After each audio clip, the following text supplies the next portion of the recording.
I always thought isolation would be comforting, something I longed for after everything I had been through. The world had become too loud, too crowded, too painful. Antarctica seemed like the perfect refuge to disappear, where the endless silence could swallow my memories. However, I discovered that silence can become its own kind of noise, and solitude is not always comforting. Sometimes, it is just lonely. When I arrived at Aurora Research Station, located in one of the most remote points of Antarctica, I felt a kind of relief. Finally, a place where the voices of the past could not reach me. A place where the only constant sound was the howl of the wind and the occasional crack of ice shifting beneath our feet. As the base chaplain, my role was to offer spiritual comfort to others, but in truth, I was seeking comfort for myself in that vast white desert. Our team was small, just 4 people cut off from the rest of the world. Sarah, our engineer, was pragmatic and efficient. She spent her days checking equipment and ensuring our life support systems kept running in the harsh environment. Dr. Brendan, our oceanographer, was quiet and methodical, always absorbed in his studies of marine life beneath the ice layers. And then there was Lieutenant Victoria, our commander, whose firmness and discipline kept order in our small community. In the first few months, we established a routine that felt almost monastic. Waking up before dawn, though the concept of dawn was relative at that latitude, performing our assigned tasks, sharing simple meals, and then retreating to our individual quarters. I spent hours writing in my journal, documenting not just our daily activities, but also my reflections on the nature of isolation and what it was doing to my mind. Gradually, I realized that there was something deceptive about the silence. It was not empty as I had expected. The silence of Antarctica was full of textures and subtle voices. At night, when everyone was asleep, I could hear the station building shifting and groaning with the temperature changes. The wind had different tones depending on the direction it came from, and sometimes, when the silence was deepest, I could swear I heard something else. My conversations with the other team members were sparse and often superficial. Sarah and I developed a sort of partnership. She showed me how the base systems worked, and I listened when she needed to vent about some technical frustration. Brendan rarely spoke, but when he did, his observations were always sharp, revealing a mind constantly processing information. Lieutenant Victoria maintained a professional distance, but her small gestures, a warm cup of tea left on my desk, a borrowed book, revealed a genuine concern for the team's well-being. Ironically, despite being physically closer to each other than we had probably ever been to anyone else, sharing a confined space, breathing the same recycled air, each of us seemed to be retreating into a different kind of isolation. Meals became moments of shared silence. Brendan and I occasionally exchanged glances over our cups of coffee, a silent acknowledgement of the strangeness of our situation. Sarah always finished first, eager to return to the comfort of her machines and equipment. I began to question whether coming to Antarctica had been a mistake. I had fled the noise and chaos of the world, but now I was facing something perhaps even more challenging: emptiness. The silence had not swallowed my memories as I had hoped. Instead, they seemed more vivid, more present, as if the silence itself was an amplifier. During the long polar nights, when the sun did not rise for weeks, I would sit in the common room, staring out the window into the absolute darkness. There were no stars, no moon, just the endless blackness. In those moments, I wondered if this was what the end of the world would be like.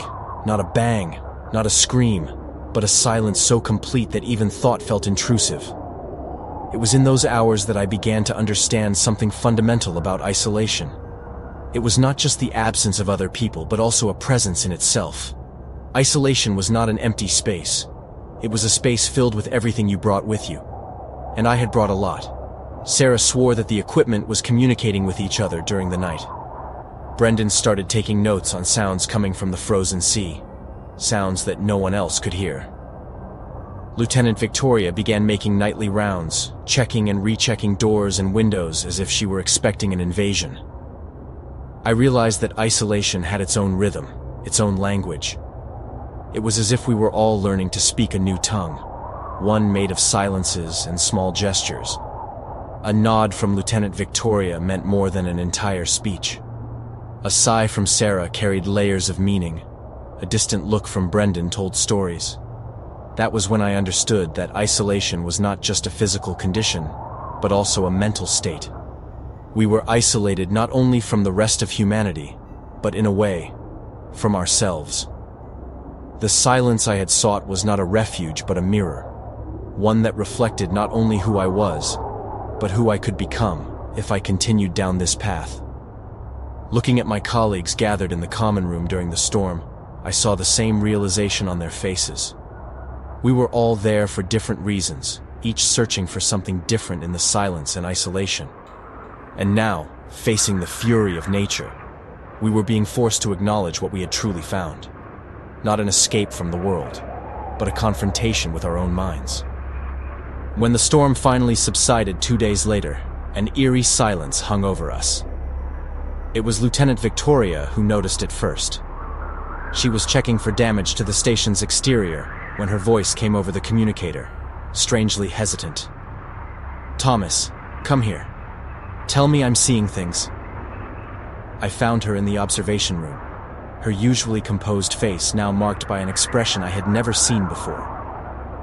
I joined her at the viewing window, and my breath caught. There, about half a mile off the coast, was a ship from another century. Enormous, incredibly old, and completely still. No lights, no flags, no signs of life. It didn't rock with the current, didn't sway. It just floated, impossibly anchored in the frozen sea. "Have you ever seen anything like this?" the lieutenant asked quietly. I shook my head. Never. And it was true. In all my years of study and service, I had never witnessed anything like it. No ship should have been able to make it through that storm, especially one that looked so ancient, so worn by time. Soon, Brendan and Sarah joined us, their reactions ranging from scientific fascination to outright suspicion. "This is impossible," Brendan murmured, adjusting his glasses as if that might change the reality before us. The ice patterns in this region would make it impossible for a vessel like that to navigate. And during that storm, it's simply impossible. Sarah, always practical, was already checking the communication systems. "I'm trying all frequencies. Nothing, not even static." We tried every radio frequency we could. Brendan searched international ship databases, but there was no match for the ghostly vessel. According to every record, that ship simply didn't exist. Lieutenant Victoria kept her composure, but I noticed the tension in her eyes. "We need to make a decision. Do we ignore it, or do we investigate?" A heavy silence followed. Protocol dictated that we should assist vessels in distress, but there was something deeply unsettling about that ship. "We can't just leave them out there," the lieutenant finally decided. "We have to investigate for survivors." Sarah sighed dramatically. This is exactly the part in the movies where everyone yells at the characters not to board the ghost ship. We laughed nervously, but she wasn't wrong. Something felt terribly off, and yet, the responsibility we felt was stronger than our fear. If someone was alive on that ship in need of help, it was our duty to find out. We prepared the station's small boat. The closer we got, the more uneasy I felt. The ship looked impossibly old, rust staining its sides like dried blood. There was no ice clinging to it, despite the days of sub-zero temperatures, a detail Brendan noticed immediately, his expression shifting into something close to fear. And above all, there was the silence, complete, absolute. Not even the usual sound of waves lapping against the hull. It was as if the sea itself was avoiding touching that vessel. I was the first to step onto the deck, my boots echoing against the metal in a way that felt almost sacrilegious in the stillness. The others followed, calling out for survivors, but only silence responded. Our breath formed small clouds in the frigid air, the only sign of life in this abandoned place. The deck was empty, yet surprisingly intact for a ship so old. There were no signs of the wear and tear we should have expected from a vessel exposed to the Antarctic elements. The hatches were closed, but not locked. "Do we split up?" Sarah asked, her voice trembling slightly. The lieutenant shook her head. "Absolutely not. We stay together. Thomas, you lead the way." We moved cautiously through the narrow corridors. The ship's interior was in a state of suspended abandonment. Everything seemed frozen in time. In the mess hall, we found plates of untouched food. The food wasn't rotten. It looked freshly served, as if the occupants had just left. Half-full cups of coffee. Chairs knocked over, as if people had fled in a panic. "They left in a hurry," Brendan murmured, running his fingers over a table. "Or something made them leave." In the navigation room, we found maps scattered, instruments still in place. The ship's logbook lay open, but the pages were blank, as if the ship's history had been erased, or had never been written. "This doesn't make sense," the lieutenant said, flipping through the empty book. "A ship this size would have had a crew of at least 20 people. Where is everyone?" Sarah was examining the communication equipment. "Everything seems functional, but..." She hesitated. "There's something strange. The settings don't match any standard protocol I know." We continued our exploration, descending deeper into the ship. With every level, the unease grew stronger. Doors creaked open, even when there was no wind to move them. On the third level below deck, we came to a corridor that ended in a heavy steel door. It was different from the others, newer, more solid, and it was marked with strange symbols none of us recognized. "What are these markings?" Sarah asked, running her fingers cautiously over them. "They almost look biological," Brendan observed, leaning in for a closer look. "Like marine life, something organic. But they don't match any known species." The door wasn't locked or barricaded, just closed. A deep sense of dread settled into my bones. A primal instinct telling me to turn back, to get away from that place. As a chaplain, I had learned to trust my intuition, and in that moment, it was screaming at me. "Maybe we should go back," I suggested, trying to keep my voice steady. "Report what we found, and return with more equipment." Lieutenant Victoria seemed to consider it, but her curiosity, or perhaps her sense of duty, won out. "We need to be thorough. If there's someone locked in there, needing help..." She was right, of course. We couldn't just leave if there was a chance of survivors. But with every passing moment on that ship, I felt more certain that we wouldn't find anyone alive. At least, not in the way we understood life. We moved on, leaving the strange door behind. But as we walked away, I could have sworn I heard something faint behind it. I shook my head, blaming my already frayed nerves. Deeper in the ship, the sense of abandonment was even more pronounced. We found personal cabins with belongings still neatly arranged in drawers, folded clothes, framed photographs, half-written letters. It was as if the entire crew had vanished in the middle of their daily lives. In one cabin, we found a personal journal. The pages were filled with tight, nervous handwriting. The lieutenant picked it up, flipping through it quickly. "The last entry is from 3 months ago," she said, frowning. The author mentions strange sounds coming from the cargo hold, and something about markings appearing on the walls. "Like those symbols on the door?" Sarah asked, her voice barely above a whisper. The lieutenant nodded, reading further. And then, nothing. The writing just stopped. A chill ran through our small team. The fear, which had once been just a shadow in the corners of our minds, now felt like a tangible presence. "That's enough," I decided, finding my voice again. "We need to return to the station and report what we found. This isn't normal." To my relief, no one disagreed. As we regrouped on the deck, something happened that shattered any hope of dismissing this as our imagination. Brendan froze mid-sentence, his eyes wide with horror at something behind us. Turning slowly, I felt my blood run cold. A sealed door, similar to the one with the strange symbols we had left 3 decks below, was now open on the deck, swinging gently in the air despite the absence of wind, darkness stretching endlessly beyond it. "What did you do?" the lieutenant demanded, her composure finally breaking. "Nothing," Sarah protested. "We never touched it." The ship suddenly lurched, throwing us off balance. A bizarre, low hum filled the air. It was the whisper I had heard before, now clearer. "Help us!" echoing from the depths of the ship, laced with pure desperation. The ship rocked again, more violently this time. I grabbed the railing to steady myself, the cold metal beneath my fingers seeming to vibrate with that strange hum. The whispers continued, growing in intensity. "Help us! Help us!" A desperate tone coming from all directions at once. My instinct screamed at me to leave, to flee, but I hesitated. As a chaplain, I had dedicated my life to helping those in need.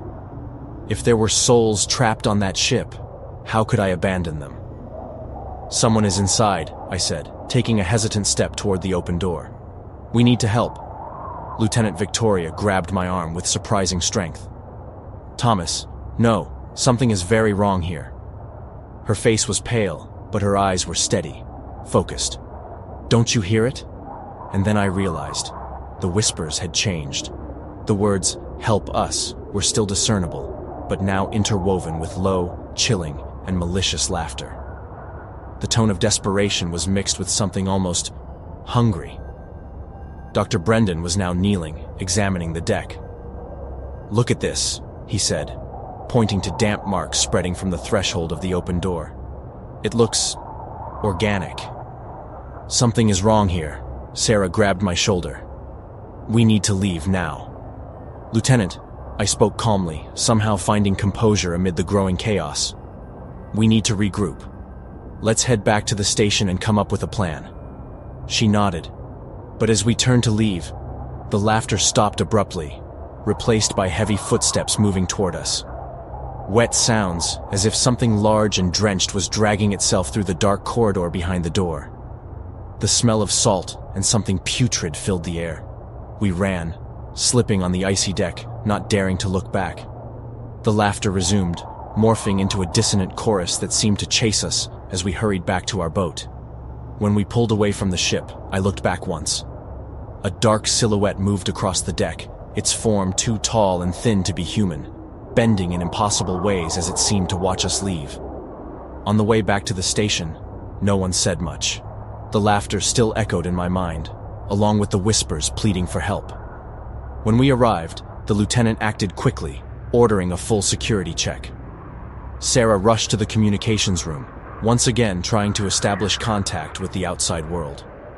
Brendan locked himself in his lab, analyzing samples of the viscous substance he had collected on his gloves. That night, sleep did not come easily. The station groaned under the weight of the wind, every small sound quickening my pulse. Every shadow seemed to hold movement, and the darkness beyond our windows felt denser, more watchful. Eventually, I made my way to the common room, where I found Brendan staring at his tablet. "Can't sleep either?" I asked. He flinched, then gave me a weak smile. "Not after today. None of this makes sense." We examined together the photos of the strange symbols he had captured on the ship. "They remind me of marine organisms," he explained. "Like a language inspired by nature, but with a complexity that suggests intelligence. Look how the patterns repeat, but always with small variations. As if they were evolving?" I suggested, feeling a chill that had nothing to do with the temperature. Brendan nodded slowly. "Exactly. And the substance I found..." He showed me microscopic images on his tablet. "It's changing, even in the samples I collected. The cells are reconfiguring." A perimeter sensor alarm interrupted us, its sharp sound cutting through the conversation. On the nearby monitor, a blurred shape moved along the coastline, its movements strange and unnatural. It wasn't an animal we recognized, nor a human. It moved erratically, sometimes fast, sometimes stopping completely, as if testing its limits. "Are you seeing this?" Brendan whispered. Sarah and Lieutenant Victoria rushed in, drawn by the alarm. Together, we watched the unknown creature moving along the station's perimeter. It was hard to discern its exact form, but it seemed vaguely humanoid, though taller, thinner, with bizarre proportions. Occasionally, it appeared to partially disintegrate, as if being carried away by the wind, only to reassemble moments later. "Lieutenant," Sarah said, her voice trembling as she pointed to another monitor. "Look." The external camera showed the area between the sea and the station. Footprints led from the water directly to our base. They weren't human. Too large, too spaced apart, and shaped strangely, almost like tentacles that had briefly touched the ground. Someone, or something, had come from the sea. Fear surged in me, a cold wave threatening to paralyze me. But then, I found courage in the words of a prayer I often offered to others. In the darkest hours, the inner light must shine the brightest. We couldn't panic. We had to think. I believe, I said slowly, that there is something on that ship, something ancient, something that had been dormant until our presence awakened it. Or something that has been here all along, Brendan suggested. Something that is part of this continent, this ocean. Lieutenant Victoria made a decision. We need to evacuate. We'll contact the main base and request immediate extraction. Sarah shook her head. I already tried. All communications are blocked. It's like we're in an electronic fog. We spent the next hours fortifying the station. We sealed every entrance, checked every ventilation duct, every panel. The outside temperature had dropped drastically, yet inside it was growing warmer, as if something was interfering with our systems. And then, we heard it. Knocking on the outer walls. Lieutenant Victoria was resolute. We won't open, no matter what we hear. The hours dragged on, each minute feeling like an eternity. The knocking continued, occasionally replaced by scratching, as if something with claws was trying to force its way in. And then, at midnight, everything went silent. A silence heavier, more oppressive than any sound. It was Brendan who noticed first. He pointed to the wall. There, slowly forming like moisture stains, were the strange markings we had seen on the ship. They spread like pulsating veins across the station's walls. They're inside, Sarah whispered. Somehow, they're inside. The truth became clear to me at that moment. We had disturbed something that should have remained hidden, something beyond our understanding.